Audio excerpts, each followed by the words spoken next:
We wonder why our politicians always talk about Social Security, and they use it kind of hang over our heads, like they're going to take it away, they're going to add to it. Truth be told, Elon said it's casually just losing billions because of fraud. You won't believe the number of percentage amounts that is going to fraud with Social Security. You wonder why it's broken. You wonder why people can't get enough to make it each and every month. This new announcement will blow your mind. We'll talk about what Social Security just came up with and how Doge wants to fix it. And I mean, literally the politicians are pushing back. We'll talk about that. Also, we're going to discuss, when we talk about food, we have to have food growing. No matter if you're buying it from the store, if you want natural, holistic, organic food, you want good quality food, you need something to produce it. Now, this is not just the farmer. What about pollination? There's a new study that shows that bees are disappearing. And we're going to talk about how serious this is and how this plays right into the hands of people who are modifying things. That leads me right to the point of Mr. Gates and what he just made an announcement on when it came to late night TV. He says humans are not needed when it comes to AI. Humans are not needed when it comes to certain things in our world. We'll use computers for that. Is this who you really want as the spokesman when it comes to global health? Especially when he says population is not needed. Not a big deal. Also, we're going to discuss UK banning swords, longer knives. They say swords to try to make you think that it's going to be some catastrophic situation. Now, how in the world, in a place where they're migrating tons and tons of people, which is causing catastrophic problems, and also when they're dependent on their government, how in the world can a society just be willing to give up not only their self-defense tools, but their freedoms? And this is exactly what's happening in UK. The reason that's important is because the leader now of Canada says the relationship with America is now over. Now, we're talking about a guy who literally has not been part of Canada for long. And for some reason, Canada Liberals and Canada in a whole is embracing this guy. He was just dropped in from the UK, and now all of a sudden he is the leader and most likely will win Canada. He is not looking to be a friend of America. Why is this a big deal? Because we're allowing the things that's happening in UK, the things that's happening across this global agenda, to honestly be right here on our border now. That's a pretty big deal. We'll discuss that. And lastly, we're going to talk about gold, crypto, and finances. We're going to talk about how gold is skyrocketing. We're going to talk about how crypto is kind of going up and down, but the biggest players are starting to invest in crypto. But then we're going to talk about US seizing some crypto from bad players. Now, the thing is this. Right now, the bad players are terror groups. What if the bad players become you as the freedom-loving Americans, like we just talked about the UK? If extreme liberals win in America and you go to a full cryptocurrency because you believe in it, because everybody's telling you that, what if all of a sudden they seize your assets? When people say they can't, it just actually happened. Why this is a big deal. Let's jump into all these stories and a few more. This video starts right now.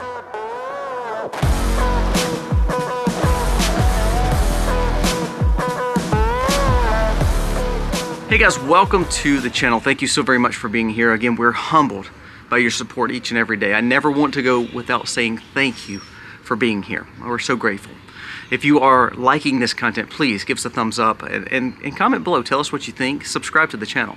Remember, we do have two other channels. My wife's channel, The Max Life, which talks about her and her commentary and thoughts on the world that we live in. But also check out my vlog channel. I just started the vlog channel. I got about 22, 23 vlogs on it. But it's showing you exactly how we live sustainable. Shows you what I do with our family. And sometimes our news and breaking things like on this channel can kind of get you down. Well, the vlog channel hopefully will be uplifting to you and hopefully will encourage you to do this lifestyle of independency and sustainability. So please go over there, Life with Colby Mack, and subscribe. Look at some of the things because I hope it can help you be more sustainable, growing your food, or just at least getting more opportunity to raise your own food or inspire you to do better. Now let's jump into the stories of the day. First, let's talk about Bitcoin, gold, and crypto. Right now, Bitcoin is going up and down. It went from 100 to now 84, back to 87, and it's so speculative. We also see that crypto is so speculative, going up and down. Meme coins are basically casino, collectibles, and it seems like everybody's maneuvering towards this, even administrations. Now, here's something that's even scarier. Fidelity, which is another big monster company like, you know, like BlackRock, like Blackstone, another big investment firm here in America, says they are investing $97 million in Bitcoin to purchase and fuel ETFs. Now the thing is this, that all sounds good, especially if you believe in crypto and Bitcoin and commodities. And if you want to have a little bit, again, I have no problem with that. But here's the thing. When you start investing your whole life in a digitized asset that is really speculative, that has jumped up and down, that has no tangible value. Now here's where I'm going to come and say this. I don't believe in digital assets. I believe they're too speculative. I believe they're a fake currency, personally. It's not tangible. Now, if they ever come back and back it to an asset like gold or to a rare earth mineral or earth or oil, that would be worth something. Now, again, I don't believe in digital assets, and here's why. Listen to this news story. And again, we're in a conservative, populist, libertarian, freedom-oriented administration right now. I want you to listen to this, though. U.S. seizes control of crypto-linked funding to groups such as Hamas. The U.S. Department of Justice, in collaboration with the FBI Cyber and Counter-Terrorism Division, has successfully seized over 200 grand just in crypto from the linked groups that are paying to Hamas and giving to financial operations that they do. Listen to this. The seizure is part of an ongoing effort to disrupt the global network of transactions, even tracked to 1.5 million since October 2024. This operation involved tracking funds across at least 17 crypto wallets shared with encrypted chats, highlighting the challenges and complexity of monitoring digital finance. Now we're on this side of it, so we're like, oh, well, good, that's great, I'm glad they got it. What, isn't the biggest proponents of cryptocurrencies and Bitcoin and saying that, hey, you can't be tracked. You're living in a parallel society. No one knows what you're doing. They can't take your money. It's always your money. It's all in your wallet. I just debunked every argument for digitized currency and cryptocurrency. Now, right now, they're taken from very bad people. But what if all of a sudden you're in Canada or UK or some of these areas that have extremely leftist views? Maybe you're a conservative. What if they seize your assets? It shows that it can be done. What if they seize your wallets? What if you put all your worth in those things and they seize those things? That's why it's so serious to push against digitized forms of currency. You better push for dollars, cash, tangible goods, and things like gold. Gold is skyrocketing again. It's now at 3,100. They say it could easily go to 3,500 to 4 grand by just another few months. Now, are you going to use a gold bar to go buy bread? That's not what it's about.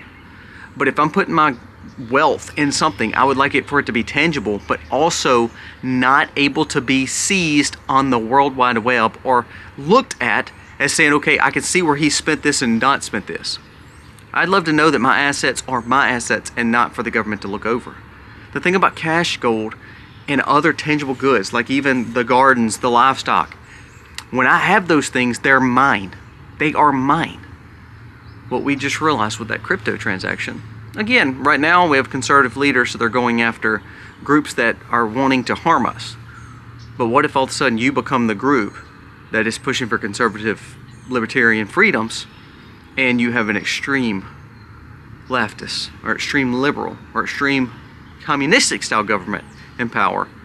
How safe is your money when you put it on crypto? Pay attention to that story. That is a huge breaking development, and all the things that people push for in a parallel society. It's amazing how now you have MicroStrategies. I mean, again, he's buying way more. You have BlackRock, you have Fidelity, you have all these ETF, you have all these stock market players investing in crypto and investing in Bitcoin. The White House is investing in Bitcoin. Again, supporter of Trump, supporter of David Sachs, huge supporter of David Sachs. But what I'm saying is, let it be just a fun little play. Let it be another diversifying way of keeping money, but do not support it as a wholeheartedly push to the new style money, because what we just realized is, if you're not playing the game right, what if you want freedom? They don't. What if you want independence, but they want you to be dependent on them? What if you're going against the mandates or the mask or whatever it may be for that time?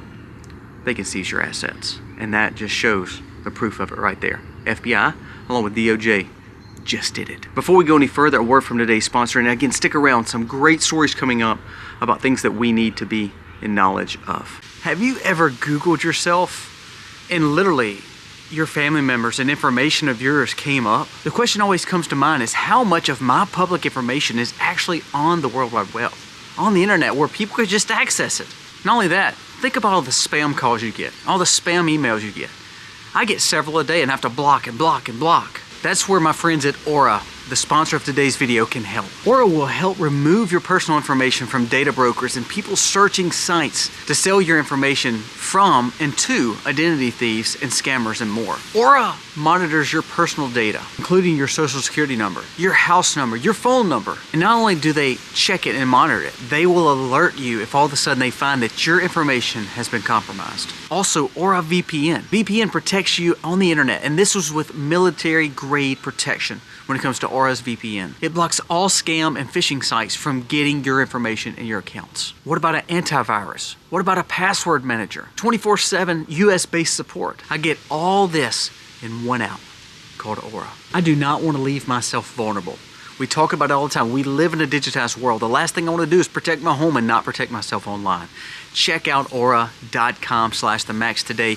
You will not be sorry that you did. My information is mine. My social is my social. My address is mine. The last thing I want is someone else to have it. You can go to my link below, aura.com/themax, and get 2 weeks free. That will be enough for you to see how Aura is an asset to you, because you're going to realize how much you're exposed online. Stop leaving yourself vulnerable.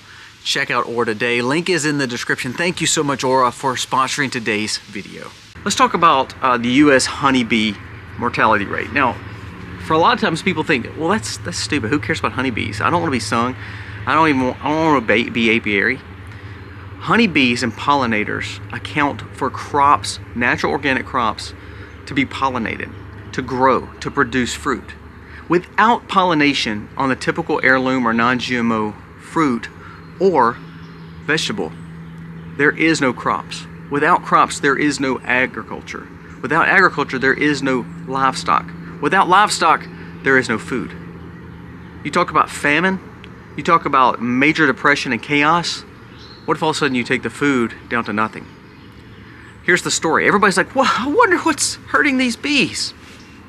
I lost 10 bee houses this last year. You know what I believe it is?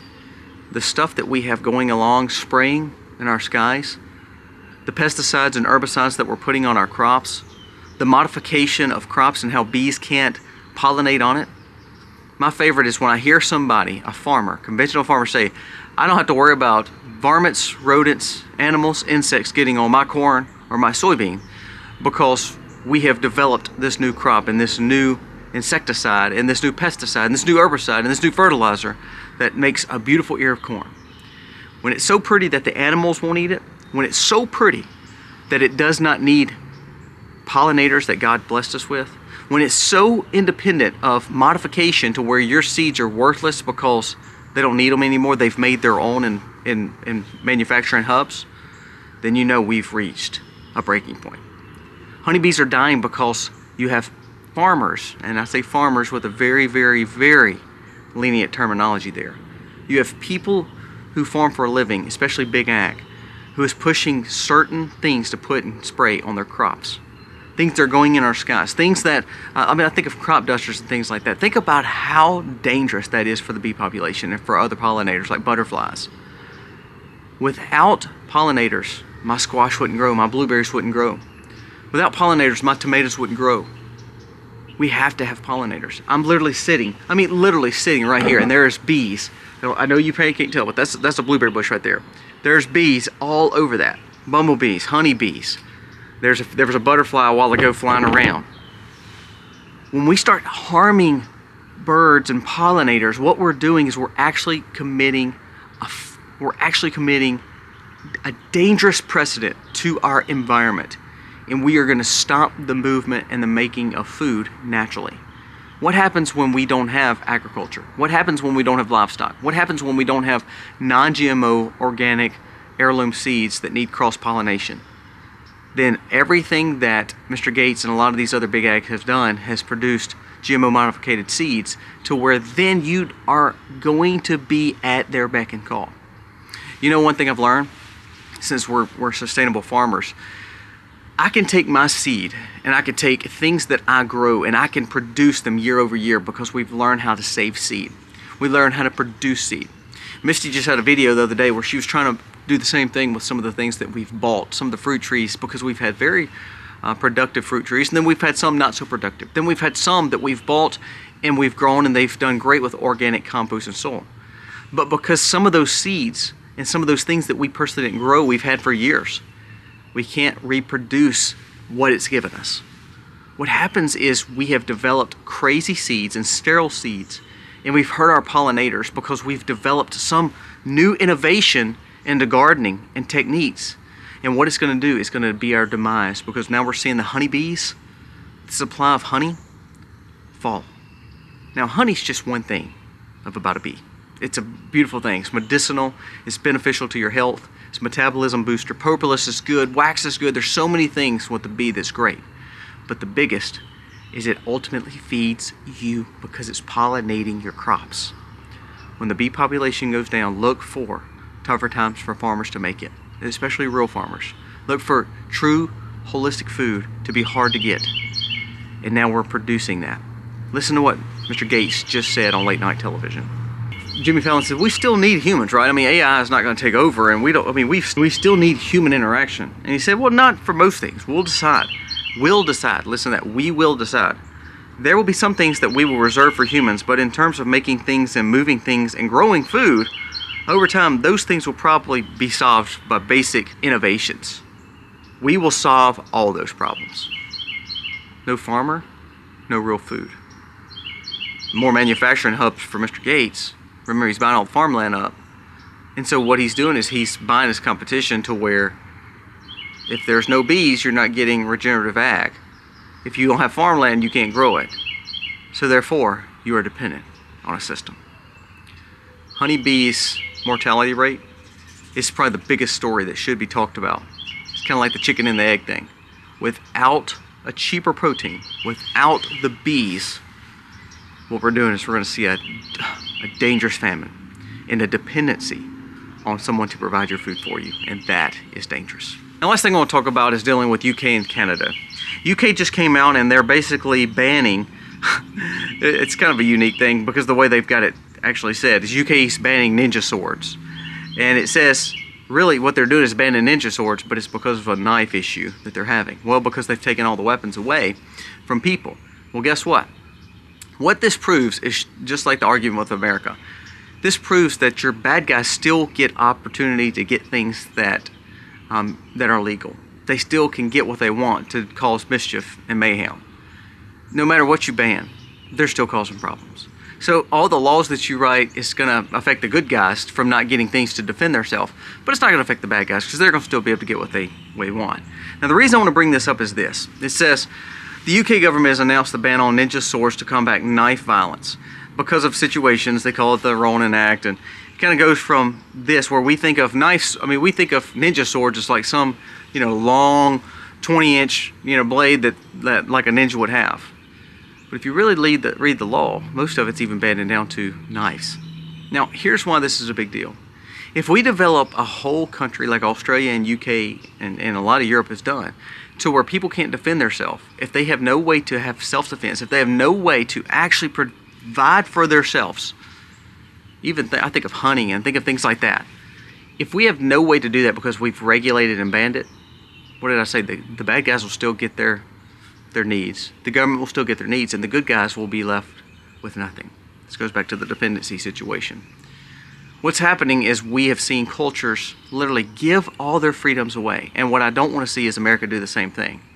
Now, we're on a better track than most, but look at our neighbor above us, and that's why this is a big deal. Mark Carney has not even been a Canadian, really living in Canada for long. He basically was a globalist living in UK, big supporter of WEF, and now he is going to be the leader. Now, he is the leader of Canada right now, but he is fisting to win it. I mean, Canada is literally overwhelmingly supporting him versus supporting Pierre Poilievre, other than the more conservative Pierre. Now, I'll be honest with you. To me, there's no such thing as true conservatism when it comes to those two leaders, but Pierre is definitely a whole lot better than Mark Carney. Now, here's the thing. Mark Carney has just came out and made a huge announcement saying the relationship, the friendships are now over with America.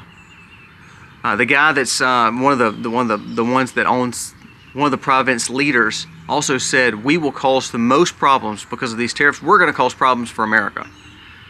Now think about that. We've been pretty safe for a long time because we've had not only us being in the Western Hemisphere, but our two neighbors needed our help and they depended on us. And ultimately, even though they didn't have our same politics, and even though sometimes they may take advantage of us, we knew we were pretty safe. Well, we had problems with the southern border. Now we have problems with the north not actually liking us anymore. Now they depend on us. And to be honest with you, they're like a little fly that could bother us. They're not going to be a big issue. But the problem is this: who do they align themselves with? Who does Mexico align themselves with? The reason I bring that up is because both of those leaders are global leaders. And Trump is not a global leader, meaning he does not support the WEF. He does not support this new way of thinking of, America first, yes, but that's not how they feel. They don't feel Canada first or Mexico first. They feel world first. So now we are building really, and it has nothing to do with tariffs. Don't let them try to push that as well, it's Trump's fault. No, it's not. You have two global leaders at your north and south now. So I think what we need to pay attention to is now, who are they going to become friends with? Who are they building alliances with? Think about the Cuban Missile Crisis. When you think about that, you had someone that was in our waters that was close enough to cause major problems for parts of America. You have someone on the northern border now saying and threatening the fact that America is no longer a friend and ally. Are we really ready for a neighbor who does not like us? Look at what that's got in the Middle East. Look at what that's got with Russia, Ukraine. Are we really ready for that? Now here's what I think we should be doing. We should proactively dismantle their economics, especially if they're living off us. Especially if you hear conversations like Mark Carney just made and announcements like he's no longer a friend of ours. We dismantle all communications and all help to them until a point where they come back needing our assistance. Same way with Mexico. No more free trade. Keep the tariffs on them and literally bankrupt their countries. Now that sounds rude, that sounds mad, and probably a little unchristian-like. Here's the thing though. If we all have kids growing up in America, why do we want an adversary and really an enemy at our north and south? It's not just the fact that Mexico or Canada could do anything, but what if they allow people to start coming in? What if all of a sudden you start seeing our adversary like China building better relationships with them, putting sites where military air bases can be there? Would that make you worry? Well, when we give them power and we trade with them and they become strong because of their allies, and we don't try to dismantle that, then what we're doing is we may be putting a nail in our own casket. We may be putting the last nail in our own coffin. We have been blessed to be bordered by water on both sides, and really in Mexico and Canada, even though they didn't see our same policies, they were never going to try to cause problems for us. Well, all of a sudden we get a leader who wants America first, and now all of a sudden we have an enemy pretty much at the base with Mexico, and then we also now have an enemy at the north with Canada. Go back and read what Mark Carney just said. Go back and read what some of these leaders of these provinces are saying about America. Don't let them blame the tariffs. That just gives them an excuse to now speak very honestly and very openly. But all they're doing is pushing the narratives of what UK, what Europe, and what the globalists are telling them to do. What wealth has done. Find out about Mark Carney. Really look into his past. He's not Canadian as you think. He's imported. But guess what? Who else was imported the last few years and caused a major problem? Zelensky. Zelensky wasn't Ukrainian. He didn't speak fluent Ukrainian. He was actually a Russian. And so when you start actually looking at some of these stories, look at Romania, they're doing the same thing. That's when it becomes an issue. Pay attention and wake up. It's a big deal. We made a mention of Social Security. Elon said that 40% of the people calling in and trying to get benefits from Social Security is fraud. You wonder why it's broke? You wonder why your benefits are not going up? It's because we've allowed so much fraud. And what we hear from both sides is, no, he's not cutting it. It's not that he's trying to cut it, he's trying to find the waste. And when you find waste, and when you open more avenues for more money, then that's going to make it where you and your families may benefit more from all the hard work that you've put in and that pretty much the government's taken from you. Guys, let me know your thoughts on all these stories today. Our goal is to, hopefully, we can gain wisdom together and a common sense approach to this world that we live in. God bless. Be free, be free.